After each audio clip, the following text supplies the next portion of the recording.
Hola, ¿qué tal? ¿Cómo están? Bienvenidos a un nuevo programa de Tu Salud a través del canal Cayetano Más.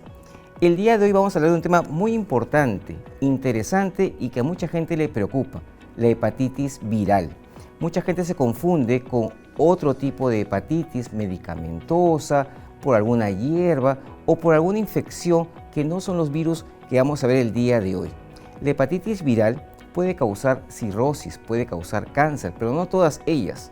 Alguna de ellas puede causar simplemente fiebre, ponerse amarillo y recuperarse. Pero, ¿cuál es cada una de ellas?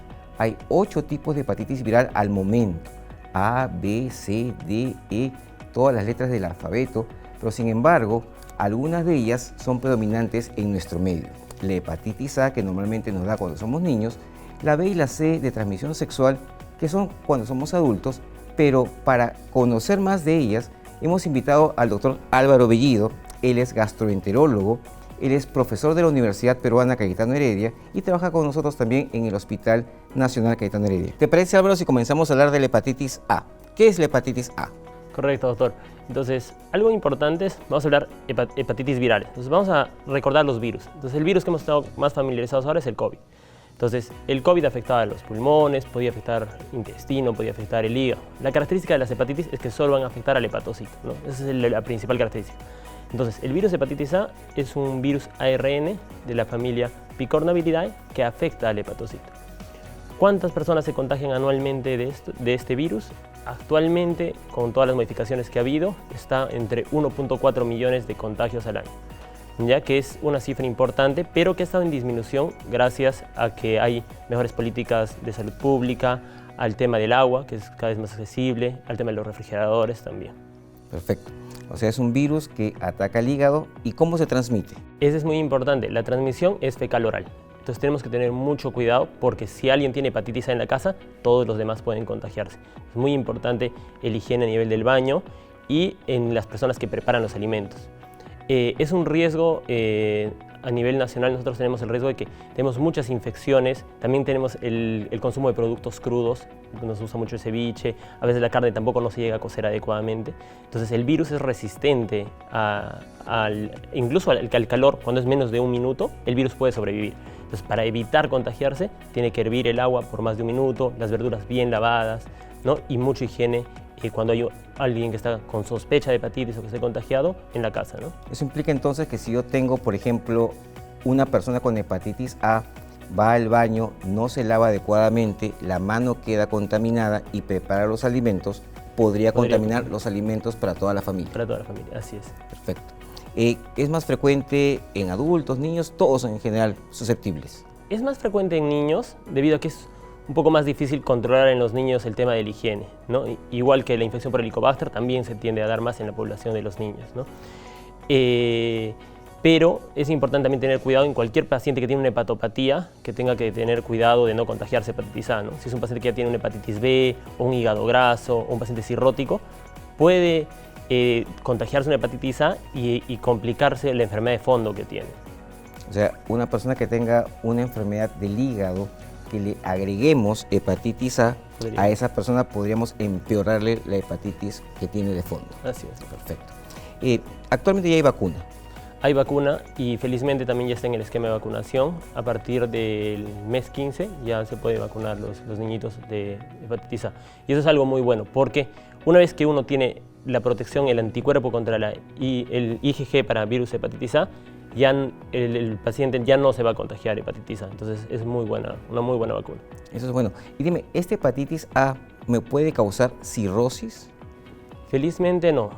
La incidencia mencionamos que es alta, 1.4 millones, pero esta no cronifica. Entonces por eso no tenemos muchos casos. No están reportados los casos de hepatitis A crónica de forma frecuente, sí. ¿Y cuál es lo peor que podría pasar con una hepatitis A? Eso sí es importante. 1% de los casos puede terminar en falla hepática aguda. Y la falla hepática aguda sí a veces puede terminar en trasplante hepático. ¿Cómo reconocer que una hepatitis A es severa? El paciente presenta los síntomas, que entre los síntomas básicamente es como, a veces puede ser como un proceso gripal nada más, a veces un poco de malestar general, un poco de fiebre. Sí tenemos un porcentaje, 20 a 30% de los pacientes que puede tener una fase histérica, que se ponen amarillos, que es lo característico que conocemos en la población. Pero el paciente que desarrolla falla hepática empieza a tener confusión, temblor en las manos, sangrados, ¿no? Y ese es el paciente que de inmediato tiene que ir al hospital para recibir un tratamiento de soporte, básicamente. Ok. Eso quiere decir entonces que todo paciente que tiene hepatitis, no todos se ponen amarillos. No todos, doctor. Hay un gran porcentaje que no se ponen amarillos y que pasa inadvertido. Una persona puede tener hepatitis y no haberse dado cuenta. Y cuando va al hospital y está pues un poquito amarillo, ictérico, ¿qué otros síntomas tiene? ¿Qué le duele? ¿Le fastidia algo más? Para poder reconocerlo en casa. Por lo general puede haber un leve dolor en el lado del hipocondrio derecho, que es a este lado. Es debajo de la un poco más costilla. debajo de la costilla, así es. Puede haber un poco de adenopatías también. La orina cambia de un color, es un color como té cargado, que le llamamos coluria también. Y las deposiciones pueden ser pálidas, como la arcilla, lo describen como una crema, ¿no? Entonces son algunas características. En caso de que el paciente viene a la emergencia, de todas maneras le vamos a hacer estudios ecográficos para descartar que no haya un cálculo, que a veces es frecuente, pero una vez que se ve que no hay cálculos, la vía biliar está delgada, el hígado probablemente está grande, se saca también un perfil hepático y ahí vamos a tener unas características que son la elevación de las transaminasas, ¿no? Que ese es como que uno de los principales marcadores de hepatitis aguda por cualquiera de las causas, ¿no? Y una vez que tengamos eso, se hace una prueba, que es la IgM para virus hepatitis A. De ser positivo, se confirma el diagnóstico. Pero ahí hay un acápite que no siempre el anticuerpo está desde el inicio. A veces se puede demorar un par de semanas, 3 o 4 semanas en aparecer. Y a veces tenemos que repetir la prueba para confirmar el diagnóstico. Entonces un paciente que tenga hepatitis viral A puede ponerse amarillo o no. Si se pone amarillo va al hospital, puede haber dolor en el hipocondrio derecho, debajo de las costillas, y hacemos exámenes de laboratorio, usualmente las transaminasas que se incrementan. ¿Okay? Y este paciente que va a estar con la hepatitis, ¿cuánto tiempo va a estar enfermito? ¿Cuánto tiempo va a estar con el malestar general? ¿Puede tener náuseas, vómitos? Puede tener náuseas, vómitos. Generalmente, cuando empieza la fase ictérica, pasan unas 3 o 4 semanas, el paciente ya se pone ictérico y el paciente empieza a sentirse mejor, pero puede quedarse ictérico todavía, incluso a veces 15 días más o un mes más. Las bilirrubinas bajan lentamente, pero el paciente ya no siente fiebre, malestar, ya se siente mejor. Sí. El cuadro a veces puede ser prolongado. ¿Y el tratamiento, algún antiviral, alguna medicación? No. Para la hepatitis A lo que es soporte, medicación de soporte, sintomáticos, de acuerdo a la molestia que está sintiendo el paciente. Y bastante hidratación. Bastante hidratación es súper importante. Si me dio ya hepatitis A, como tú mencionaste, ya no me puede volver a dar hepatitis. Ya no le puede volver a dar hepatitis A, pero no está cubierto de hepatitis B, C o la E, ¿no? Entonces hacemos un pequeño resumen. Hepatitis A es una enfermedad viral que va a transmitirse por consumo de alimentos contaminados, porque se transmite fecal oral, o sea, por la boca lo voy a adquirir, me puedo poner ictérico, con dolor abdominal, hay vacunación actualmente, voy a estar ictérico varios días, 15 días, y mayormente todo el mundo se va a mejorar, vamos a curar a la mayoría de las personas, sin embargo hay un 1% que podría complicarse. Esperemos que eso no ocurra mucho.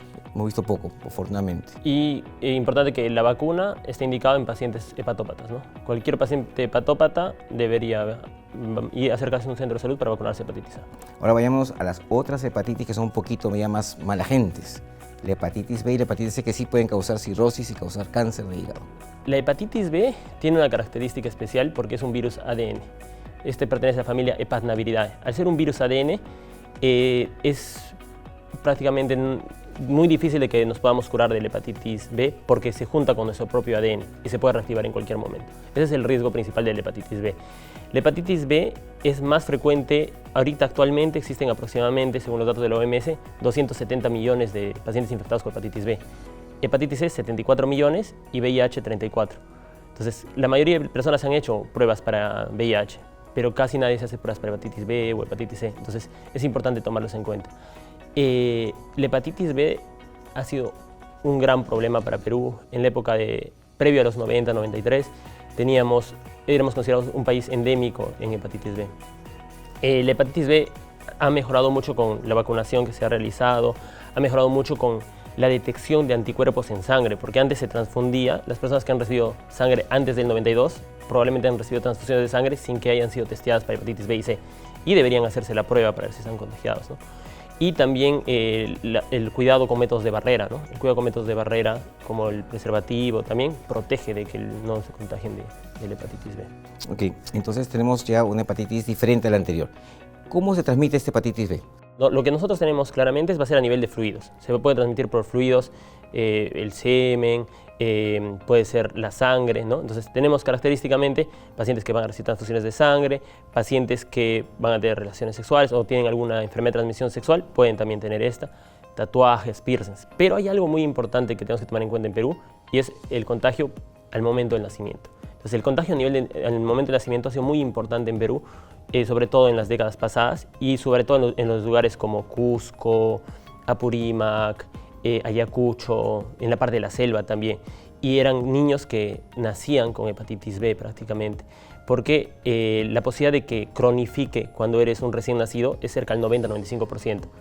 La posibilidad de que cronifique cuando eres ya un adulto que tienes buenas defensas es 5-10%, es raro, ¿no? Entonces eso hacía que esté muy expuesta a nuestra población. Entonces tenemos vía sexual, vía sanguínea. Afortunadamente no hay muchos adictos endovenosos en nuestro país, por suerte, para la parte de uso de jeringas. Y tenemos zonas endémicas en el país, ¿no? Tenemos zonas endémicas que desafortunadamente, como tú mencionas, si nacen con hepatitis B, la posibilidad de cronificarse es mayor. Y a veces no llegan a cirrosis y ya desarrollaron el cáncer, el hepatocarcinoma, ¿no? O sea, en Perú tenemos dos curvas de hepatocarcinoma. La normal que se describe en el mundo, que es a partir de los 50, 60 años, pero nosotros tenemos un pico a los 20, 30 años, que son justo estos pacientes que se contagiaron al nacer. Hay bastantes pruebas que uno pide, ¿no? Yo he visto mucha gente que pide 200 pruebas. Yo siempre digo, ¿para qué pides tantas pruebas si puedes pedir una sola? ¿Con qué empezamos a pedir? Para hepatitis B, a mí me gusta pedir dos. El antígeno de superficie, para saber si hemos tenido contacto o no, y el anticuerpo contra el antígeno de superficie. Ese anticuerpo lo pido básicamente para saber si el paciente necesita vacunarse o no. Entonces, generalmente los pacientes que veo son pacientes que ya tienen una hepatopatía, ¿no? Es hígado graso, y también mi intención es protegerlos, ¿no? Sale el anticuerpo negativo, la idea que se vacune, ¿no? Ajá. Existe el cuadro de hepatitis B, o incluso el de hepatitis C también, van a ser un cuadro de hepatitis aguda. Y ese cuadro de hepatitis aguda puede ser muy parecida a la de hepatitis A que hemos descrito, ¿sí? Incluso con la misma tasa de falla hepática de 1% que hablamos al inicio. Así es. Y en esos casos sí serviría el anticuerpo, el anticore IgM, ¿no? En esos casos, que eso es lo que aparece primero. Claro, entonces ahí vamos a ver de acuerdo a la evolución y el tiempo de enfermedad del paciente. Así es. Porque consideramos que la hepatitis B es crónica cuando pasa más de 6 meses, ¿no? Entonces, el paciente se contagia, por ejemplo, de una hepatitis B aguda, ya digamos, ahí quiero tocar un punto, porque me parece importante, de que el riesgo por punción es muy alto.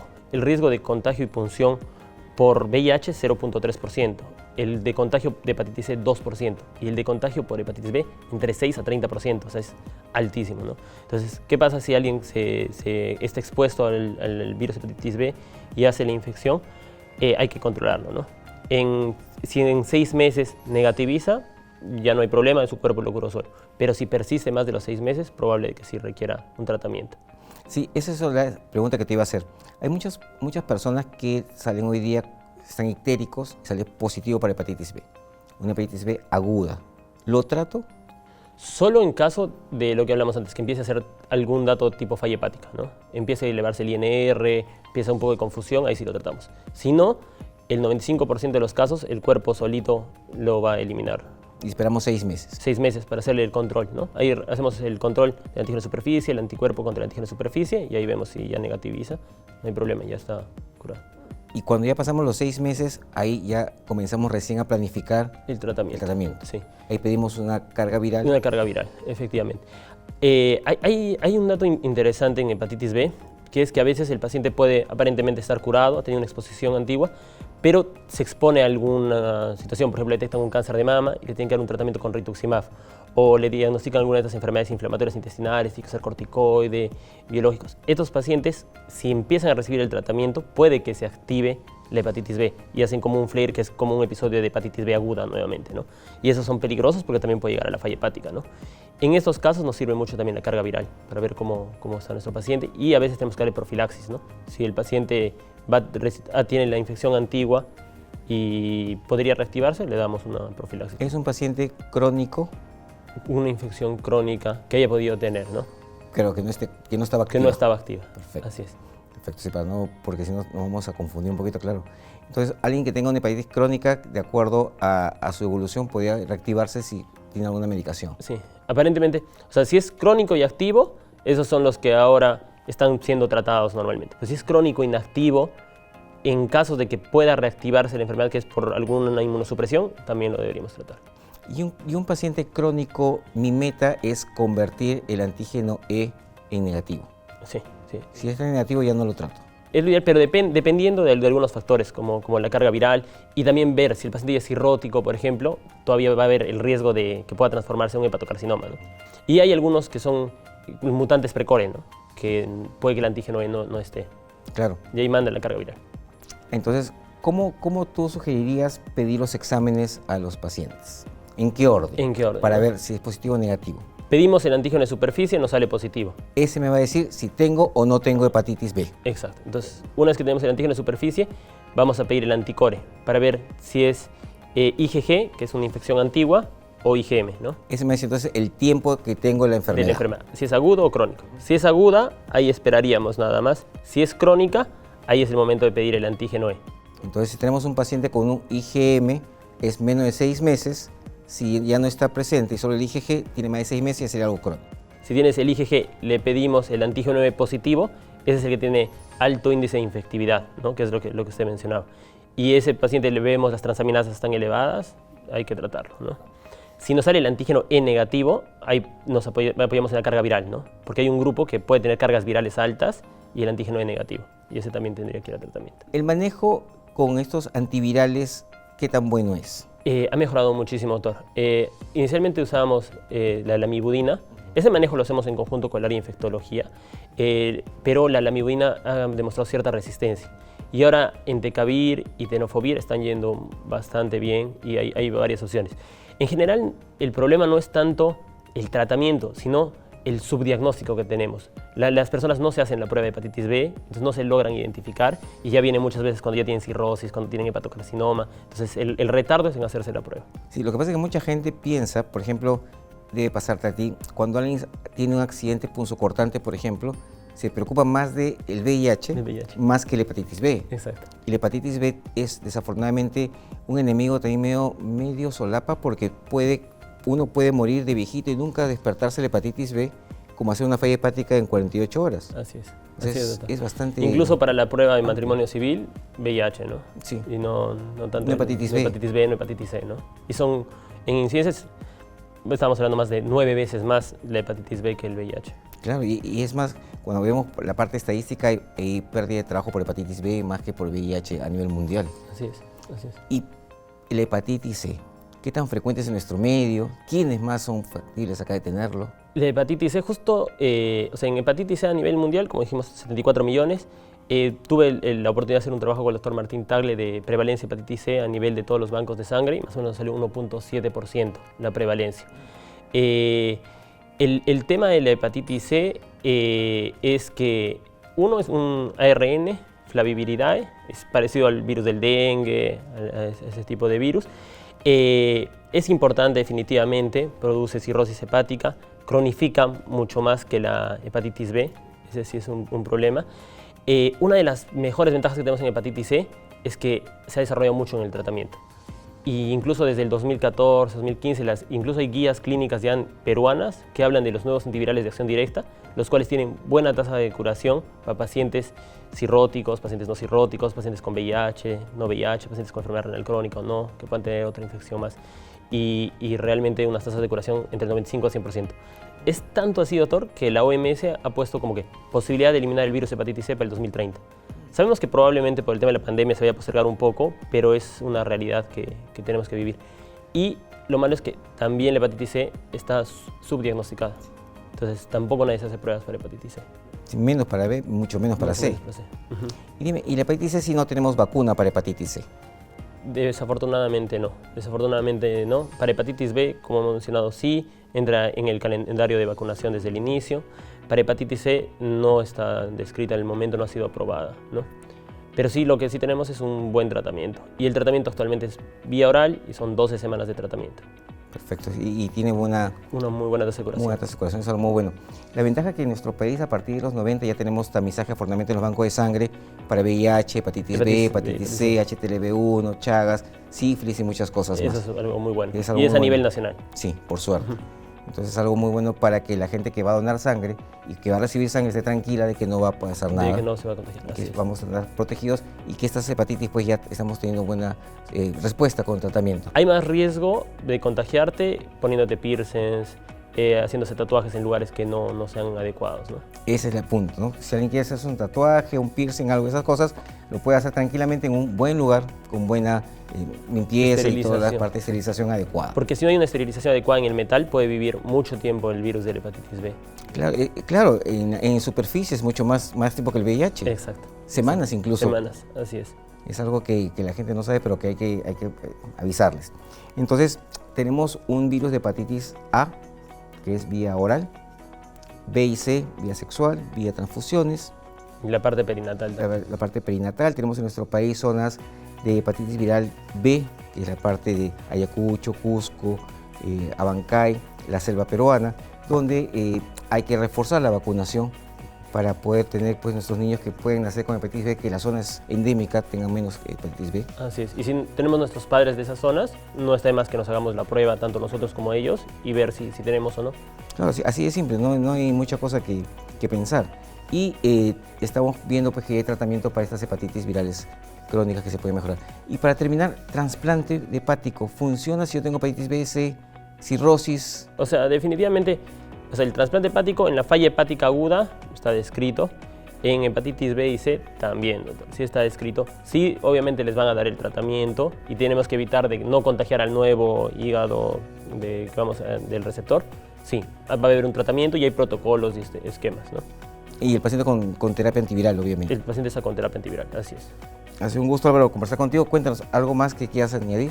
O sea, los pacientitos que sufren del hígado graso, también hacen sus controles para saber, no vaya a ser que tienen por ahí una hepatitis B, una hepatitis C oculta, y es mejor prevenir. Lo otro también a veces, uno puede tener transaminasas elevadas en los controles y no sabe por qué es, ¿no? Entonces no dejarlo pasar, sino hacerse el control con un gastroenterólogo para evaluar cuál es la causa de esa transaminasemia, ¿no? Muchas veces puede ser hígado graso, pero si encontramos una hepatitis B o C, aprovechamos para darles el tratamiento y evitar que desarrollen complicaciones, ¿no? Perfecto. Entonces, cuando tengamos algún tipo de elevación de cualquier tipo de elemento, transaminasas, en este caso, acudir al gastro para que nos podamos dilucidar un poco. ¿Por qué es?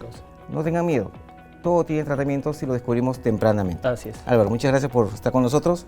Este ha sido otro programa más, así que los esperamos la próxima semana a esta hora, como siempre, en Tu Salud a través de Cayetano Más. Gracias, nos vemos.